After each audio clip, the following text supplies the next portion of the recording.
Good afternoon to you all. I hope you're all well. Today is our very first webinar Wednesday session through Active Essex.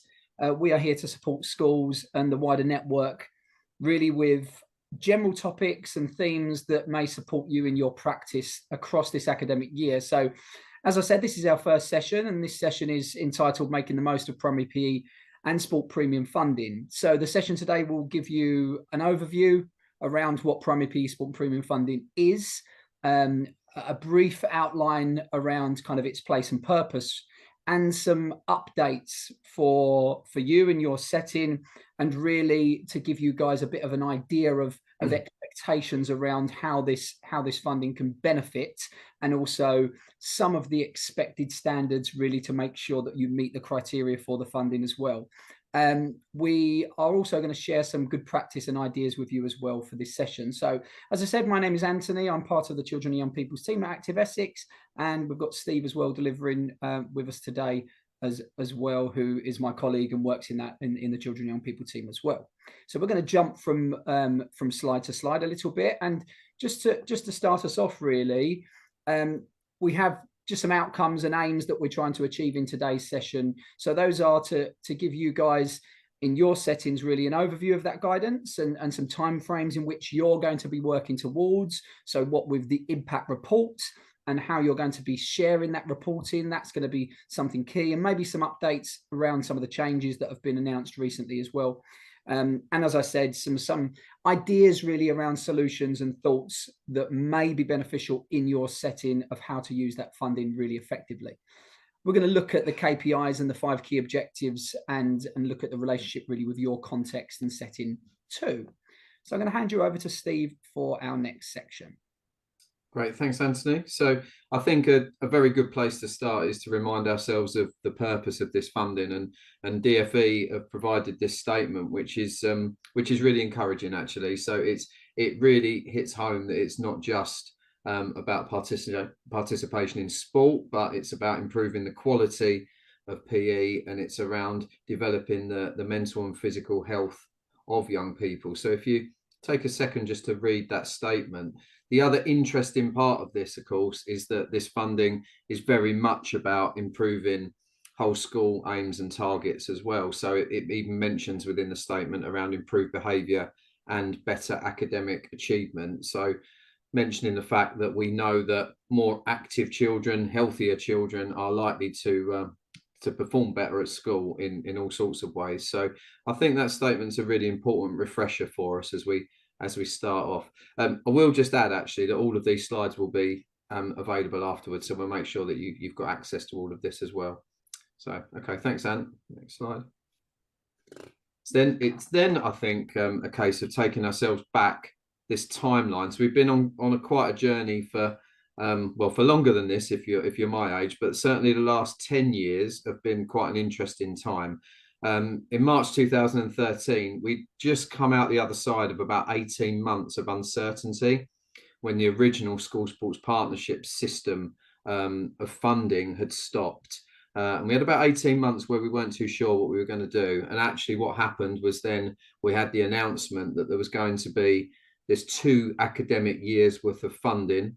So this primary sport premium funding, a level of £150 million a year to support primary schools with PE and school sport within their schools.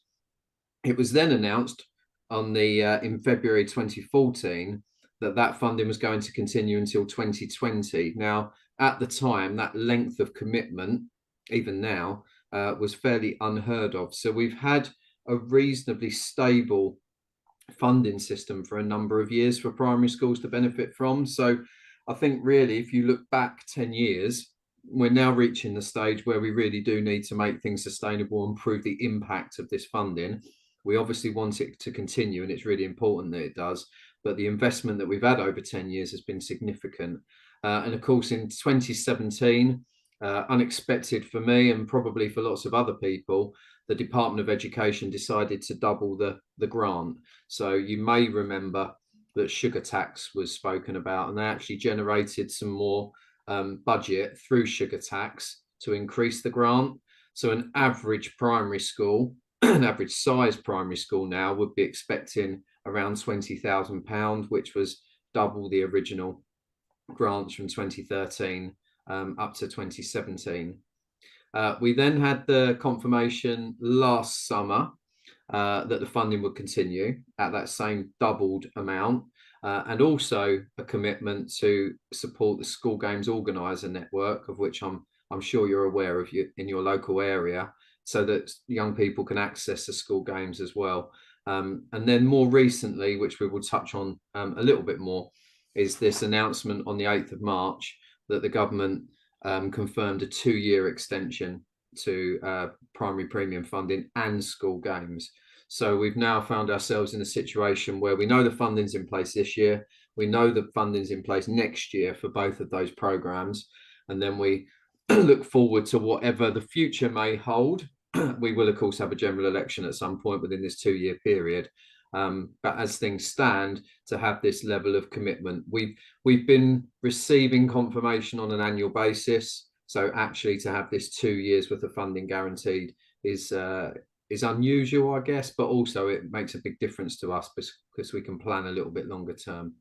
And then the only slight announcement in September this year was the updated grant conditions and allocations, which we'll touch upon a little bit later. So, okay, thanks, Anthony. We can move on. So just while you're listening, really, and perhaps for when you move away from this and back into your own school settings, just to think about the impact that this funding has had over that 10-year period and why it remains so necessary within your setting. And perhaps just a little question or a challenge to yourself, maybe how could it make even more of an impact, even more difference to young people? And we'll touch upon some ideas of perhaps how we use that funding as we go through this webinar today. Okay, thanks, Anne.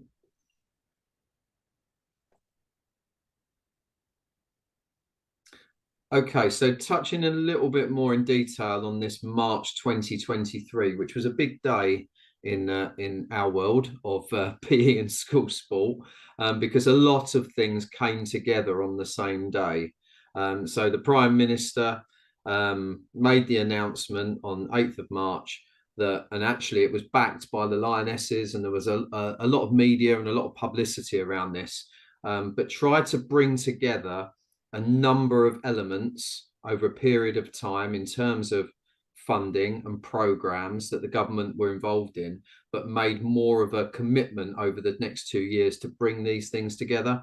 So the first thing was the commitment to the 2 years of primary premium funding that we said, so improving the quality of PE and school sport in primary schools, and that's over £600 million across the next 2 academic years, which I'm sure you can agree is a significant investment. The call to action for schools to deliver a minimum of 2 hours of curriculum PE. So more support being offered through the school sport action plan. But that notion of 2 hours of curriculum PE has been spoken about for as long as I can remember. But for the government to announce that we are going to push for this, it's given it additional weight, and of course that's something that we will work towards as well. Confirmation that school games organisers will receive that additional funding as well, and then that philosophy around equal access to sport playing a big part. So making sure that through various programs and an expansion of school games, Mark, equal opportunities are there for boys and girls. And then the one that's a couple up from the top there is this idea that Opening Schools Facilities Programme receives that boost of funding as well, so that we really make use of school facilities for physical activity, not just during curriculum time, but extracurricular and then into community hours as well. So you can see from this that the 8th of March was a big day in the PE and school sport world, and 2 years worth of commitment from the government, really, that this still remains a priority, and it's something that we all need to work towards. Okay, thanks, Anne. Okay, so as Steve said, the backing for this in terms of a national initiative has been there considerably over that 10-year period, and we hope will continue to be there for long beyond that. Ali Oliver, the Youth Sport Trust Chief Executive, kind of puts it well, I think, in a statement around utilising this funding effectively, and how this funding is really necessary. And I think the flexibility around, and the dynamism really around how we want this funding to be utilised has been emphasised more recently in the Ofsted PE review, so the updated review, which was released in September as well. So just really in that statement of, we're looking at that long-term funding, and we're expecting this, I think, on a yearly basis. And I think those of you that have been in education maybe for a short period of time, 2-3 years, will maybe be guilty in ways of taking this for granted, but there's always this precursor that comes with the primary pre sport premium funding, that actually we don't know if it's going to be there every single year. So really it is about making sure, as Steve mentioned, that there is real credibility behind it and there's real impact. So that opportunity for us to make sure that we are improving the conditions within our school environment, and we are improving those outcomes for our young people, whether they're social, emotional, physical, or just holistically, is really, really important. And that's emphasised, I think, in that statement there by Ali Oliver. And the YST, alongside the Association for PE, are kind of the supporting sector bodies really around primary PE sport premium. And across our session, we've got some hyperlinks in some of the slides when they're shared with you, that you can jump in to see some of the documentation around that to support your settings even further as well. Now, what we do want schools and settings to be aware of is this understanding that the primary PE sport premium fund, that grant, is there really under the basis and the criteria of these 5 key performance indicators. So that funding is allocated to make sustainable and additional improvements. So I had a conversation recently with a PE lead and was talking about actually greater participation, for example, which is number 5 on there. And they were sharing figures around how they have maximized the funding to support more pupils to be involved in clubs and to be involved in exterior and external competitions and festivals. And they were saying, well, we now need to extend that in the next year. We need to increase that. We need to make that offer even better. And that's what the fund is there in place for. It's not to maintain, it's to support and further enhance. So really that is the fundamental sort of underlying point. And the 5 KPIs there are very clear, and I think lots of us are very familiar with them, but I think it's worth noting that around that March the 8th statement this year, these 5 KPIs, although stayed the same, there was a slight reshuffle. Now, we're told there's no hierarchy behind these from the DFE, but I think there was some sort of, certainly from my perspective, some inclination that actually the perspective around increased confidence, knowledge and skills of all staff in teaching PE sport moving from being number 3 to now moving to number 1 on the list, although there's no hierarchy. For me, it shared a story of actually where potential focus maybe needs to be more generally. And that certainly, again, is reflected in the most recent Ofsted PE review around how primary settings are sporadically using the funding, and how they are sometimes effectively doing this and sometimes really actually doing quite the opposite. So familiarity with these 5 KPIs are really important, and we're just going to get into a little bit of depth around maybe some thoughts and ideas around them. So that one around engagement in physical activity, just some thoughts really around targeting groups, how you would maybe think about utilizing your data, your information around children, around those children maybe from different backgrounds that are maybe less likely to access physical activity in your school, and using the funding to support with that. Encouraging active play, so utilizing things like we have the Essex wide and nationwide initiative around Daily Mile, being able to utilize some of your funding to enhance facilities and maybe enhance the message around that. And adopting some more active lessons. So we're partnering at the moment with Teach Active, who are a fantastic organisation around how to really embed physical activity into other curriculum areas. Now, this is the one, the profile of PE and school sport being raised and using that as a whole school improvement tool, which is one often I jump into schools with, and they say, really, this is a tough one. This is really hard for us to make this clear and evidence this. And for me, I think it's about from a school perspective, looking at what your values are as a school, and looking, I often say, you know, what's written on the wall as we enter that school, and the values of your school are often enhanced by the provision potentially that's put in place with, there's a lot of P's there, wasn't it, of physical education, physical activity, school sport. There's so much to be said for developing leadership, developing resilience around young people, and actually really just, through want of a better word, marketing the vehicle of physical activity, movement, and actually it being a positive mechanism to develop, as Steve mentioned right at the start, not just the competence of our most active young people or physically competent young people, but actually to develop social skills, to develop that opportunity for leadership, etc., amongst our school setting as well.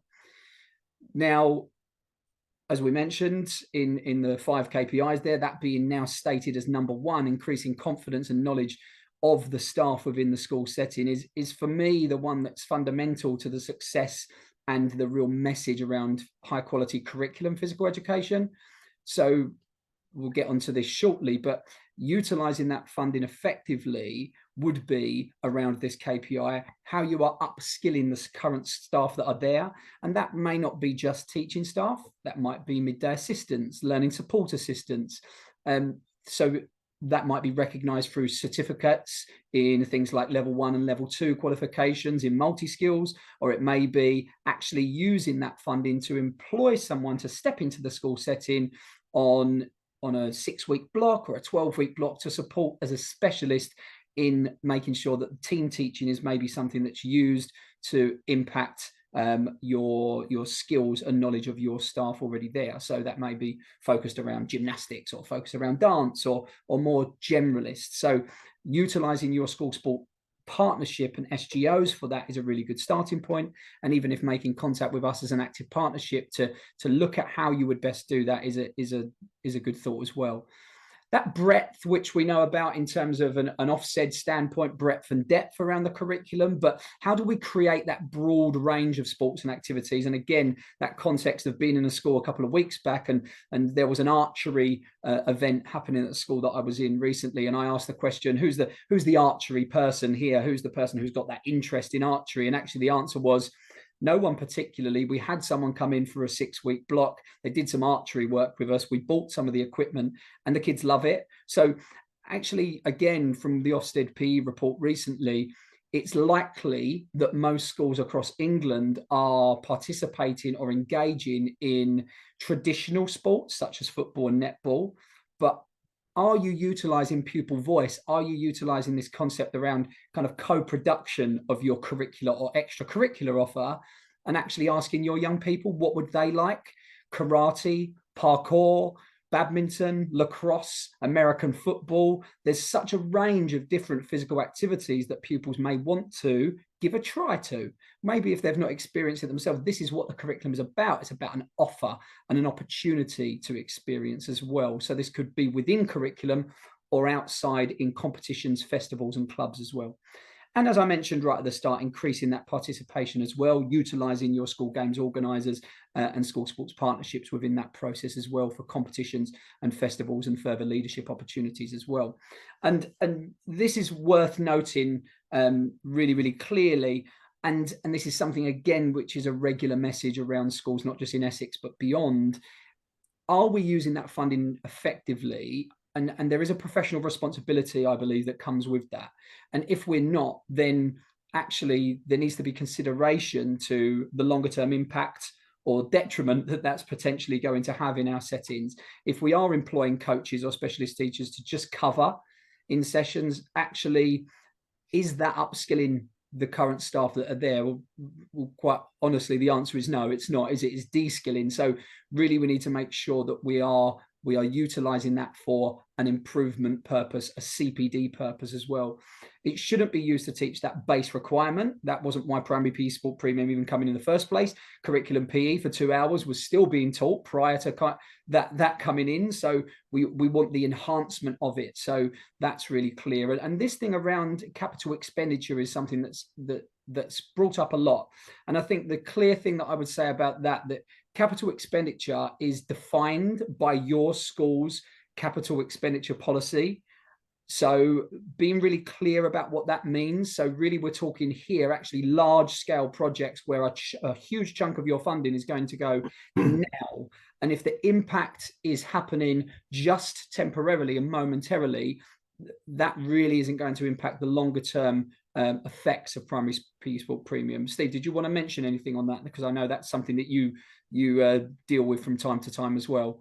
Yeah, no, I think you summed it up well there. I think the impact of the funding is on the students that are in your school at this moment in time, and I think that guidance really is there as well to say to schools it's not a case of saving up the money over a number of years to then do a capital project, because the students that have been at your school wouldn't have benefited from it. It's not to say that you can't buy any equipment or resources, that's fine, but they must fall within your school, or as you said, Anne, your trust's capital policy. So if it's classed as capital by the trust, then you can't do it. If it falls outside of that and it's going to have an immediate impact on the students that are at the school at this moment in time, then you can. So yeah, that's probably the one that we get the most queries about, I would say. Ant, do you reckon? I think so. Yeah, yeah. Thanks, Steve. And I would emphasise and enhance that the thing around employment of other staff as well, and just really aware but professionally astute around that as well, and take responsibility and ownership of that, because of the improvement is only going to be made by good decisions really on the ground, I would believe. So that's the 5 KPIs, and again, just like previously, give yourself a moment or two to have an opportunity to reflect really and think around how you are currently maximizing that spend against those objectives, and we'll get onto reporting shortly, but certainly with those 5 KPIs, I mentioned again to a PE lead at a school recently, really, if you almost visually, if you created like a pie chart in your head of where the successes are against those 5 KPIs, like how much money are you spending on each part, or not just the money, how much emphasis are you putting on each one of those areas?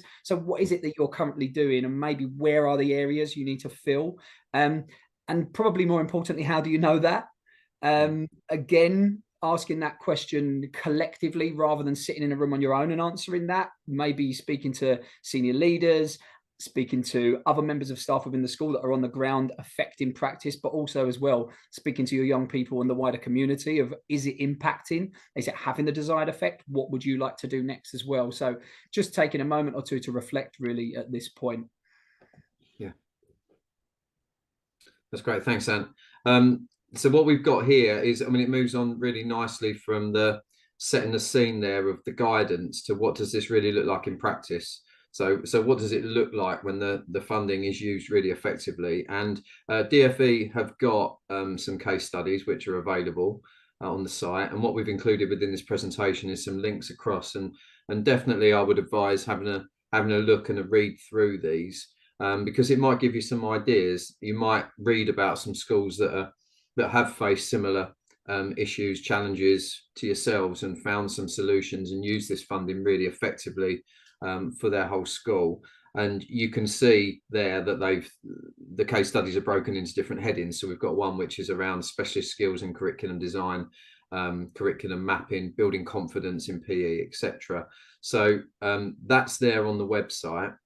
What we've got, which is on the next slide, Anne, if that's okay, is we've got lots of experience, myself and Anne, around Essex, of working with schools, and we've been able to see in real life what difference it can make. So it's worth sharing a couple of examples of that, and then what we've done on the next couple of slides is pull together just some top tips of where we see some common themes that lead to effective use of the funding. So the first one there is Grovewood Primary School in Rayleigh, which you may or may not be familiar with. And this is last year, so last academic year, had a big focus on developing staff through CPD.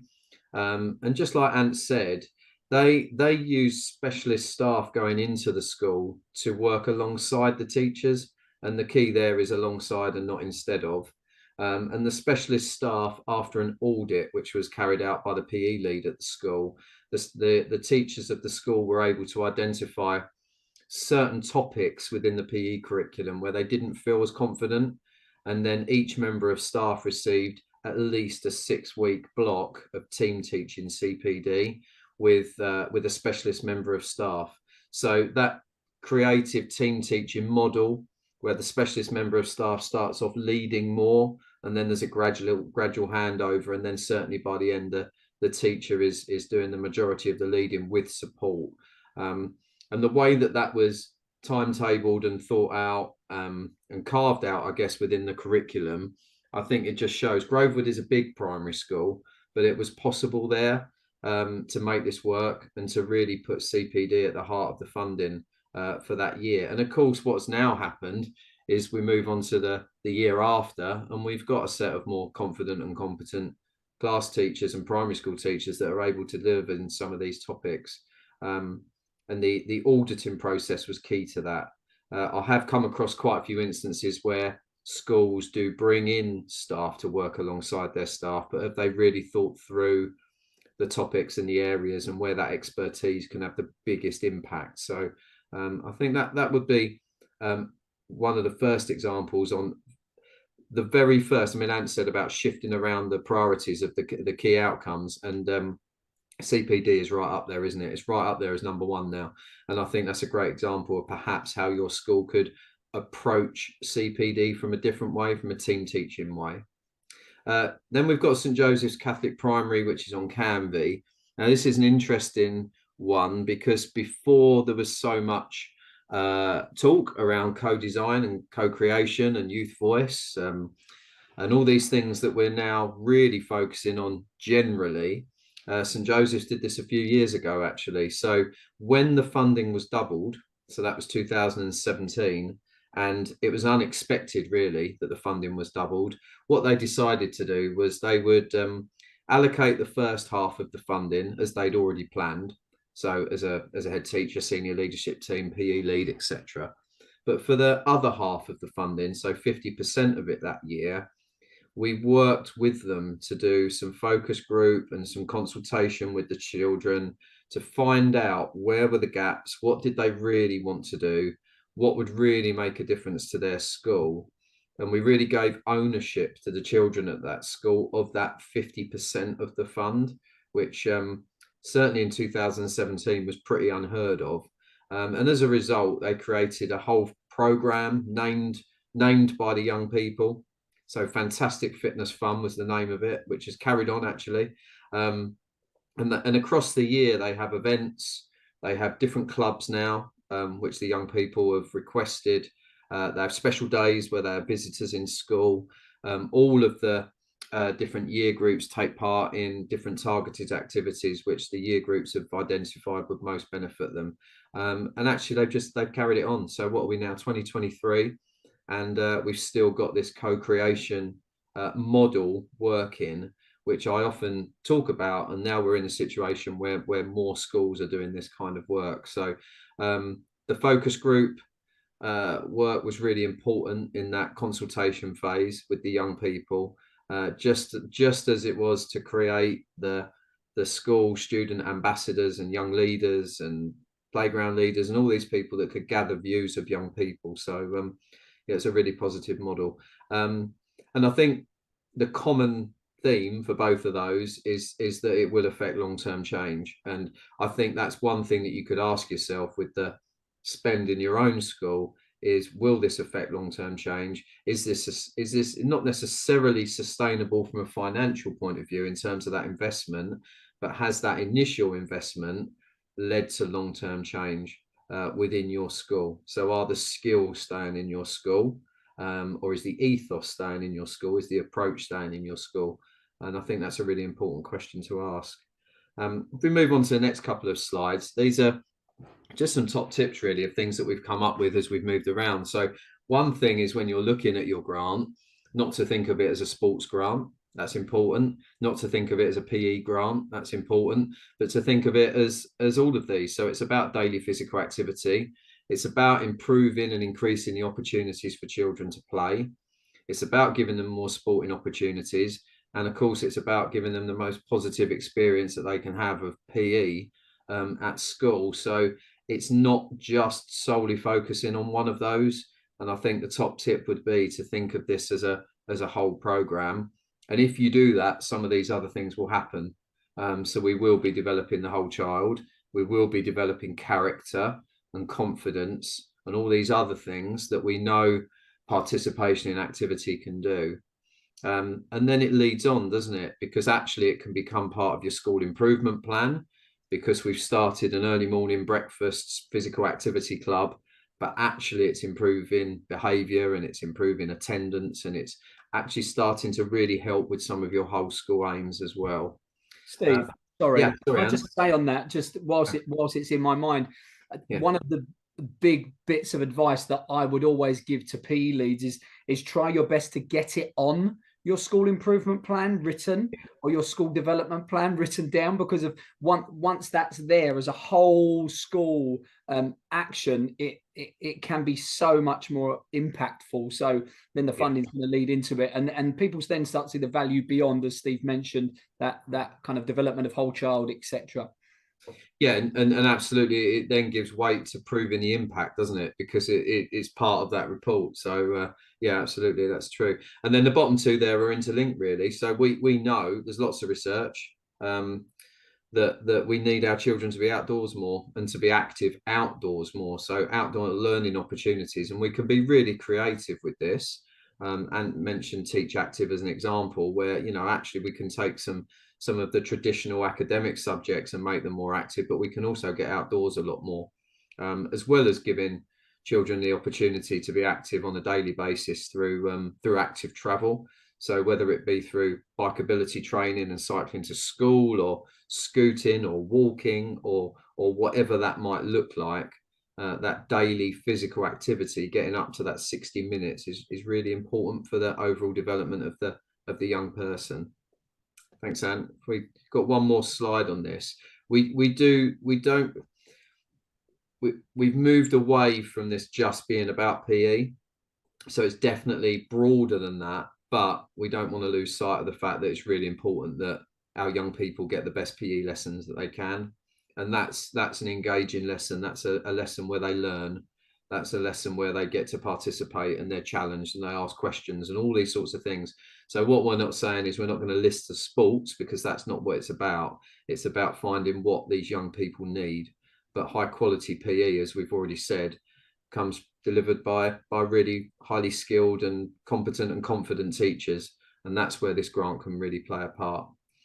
Be innovative, so try different things, work with target groups, try different projects, maybe approach your lunchtime completely differently from how you've done before to try and get more young people active, whatever it might be. But this grant is flexible enough to allow innovation, and I think that's really important to remember.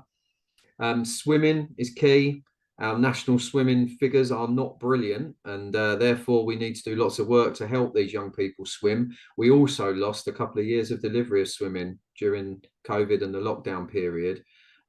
So top up swimming programs, additional swimming is all part of the possibilities of this grant. So that's really important, as is linking in with your school games network for that competition, festival, participation in events, the boost that you get from representing your school. And then finally, can you team up with other schools in your local area to make a real difference around transition? We all know how difficult the transition is from primary school to secondary school for young people. And actually over the years, PE, school sport, physical activity, that's one area where we can really join together and make a difference. And perhaps an approach with this grant to do some specific work on transition could be well worthwhile, and something maybe that you haven't considered yet. So, okay, thanks, Anne. Okay, website template to support schools with the reporting of their primary PE. So, what's been happening over the last few years is that there's been more or less the same reporting template for a few years. It's just been fractionally updated. At the end of each academic year, so it's the 31st of July 2024 next year, schools must publish on their website their report. So this is important. It's important for a number of reasons. It's important because they are looked at. They're certainly read by Ofsted. been involved with a number of Ofsted visits where these reports have been read, but they're also read by us, Active Essex, Sport England, Youth Sports Trust. We're all interested in these things. And of course, as time goes on, this really is our main source of evidence as to how effective this money is. So we would really stress to schools that these reports really truly do need to reflect the need for this funding and the difference that it can make. There is an updated version of this template at the moment, which is available, and there's a Word version and a PDF version, and the links are both here, and you can use that as your reporting template. There's no need to create your own version. We have seen a few actually, but more and more schools have used these consistent versions, which have been designed by the Youth Sports Trust and Association for PE. So yeah, so just really a reminder there that you update this regularly. You don't leave it until the end of the year and try to remember what you're doing, but actually by the 31st of July, the reporting deadline is there, and it must be available. Can I say as well on that, Steve, that actually lots of schools find it very useful to use this as their action planning document, rather than creating a separate action plan for physical education. So I know one of the first tasks when you're given the role as PE lead is actually, let's look at the action plan, let's look at developing that, and really save, I would say, on paperwork, because of physical education is unique in this way that actually we need to put this impact report online. Use this as your action plan, as long as that's justified within your school setting. I would say it's definitely a useful tool. September, October, we can start to put together what we're going to be doing across that academic year and then update it as we go on. Yeah, that's right. And I also would say that the reporting tool is good. The template is good. It's easy to use. It breaks it into the key objectives, guidance notes, and it's very easy to use. So yeah, but we're here, aren't we, Anne? If anybody needs any support or help with that process, yeah, but we're around to help schools with that across Essex. Okay, and then finally on reporting, we've been waiting for this, but it was announced in July that there's going to be a new digital reporting tool. So this was part of the March the 8th, 2023 announcement. This would be a digital tool which will be more of an ongoing document, I suppose, like a live document that schools will be able to regularly update and change. And it says there what will be on there. So the figures of the spend, what you've spent it on, any unspent money, and then some information on swimming. The DfE have said that they will pilot this new digital tool across this academic year. Exactly which schools that will involve and how that will look, we don't know just yet. But the idea being that this new digital version, online version, so it'll be some kind of online portal, will then be in place for the following year for every school. And it will be a truer reflection of accountability, I guess. So it does say there that the online tool will be launched in sort of May, June 2024. So we'll obviously know a lot more then about what this looks like. I think the current reporting tool does cover the majority of the information that you would expect to be transferred across to this. Really, this is the difference with this is that it will be a live document that you will be able to upload and update rather across the whole year. So we will keep you posted as we hear more, and perhaps in the summer term we'll provide a bit more support for schools on that when we do know more. So once more, and I would probably suggest finally in our session today, just an opportunity for reflection and really for you as part of your school environment to start to think about really what this funding means to you and your young people, and how the impact of this funding can be placed really with the children at the center and the focal point there. So just having a think really, and this was always something that filtered and made a lot of sense to me in my role when I was a PE lead and when I was class-based, that actually there's sometimes simplicity to breaking it down, and with the understanding that we have a job list as long as our arm and everything else, actually breaking this down into simple steps, I think is worthwhile. So really thinking about with that half-term approaching, really what would be the next steps. And that may well be actually just sharing information accordingly. It may well be just downloading the template and having a little look. But then beyond that, what you're going to plan to do. So within that next half term, what is it from now until Christmas really that you can start to implement? Is there a key area in your school that you can start to really target so that actually this funding can be beneficial? Is it CPD of staff? Is it your curriculum map? Is it your club offer? Is it physical activity being lifted and enhanced in your setting? And what do you plan to do over a longer term period? So with the best will in the world, I think sometimes we can overcomplicate this, but I think breaking it down step by step can be really useful, and having that opportunity to just look at, as I said earlier, maybe those 5 KPIs. Maybe you say, actually, we're confident in 1 or 2 of these. We feel like we're achieving these well for our young people, and looking at, so what's next then? What do we need to achieve? And being very, very critical in our role really as school staff. And are we impacting these young people? Are our young people and our staff really valuing this? And I often share in a variety of different scenarios that the primary PE sport premium is there, and on average each school is getting around £18,000 per academic year, and it still surprises me that people don't know about it in schools. And I think fundamentally, with that knowledge comes ownership and becomes that responsibility. So even with parents, letting parents know that it's there isn't something to be afraid of. Actually, it gives you that emphasis of accountability beyond that.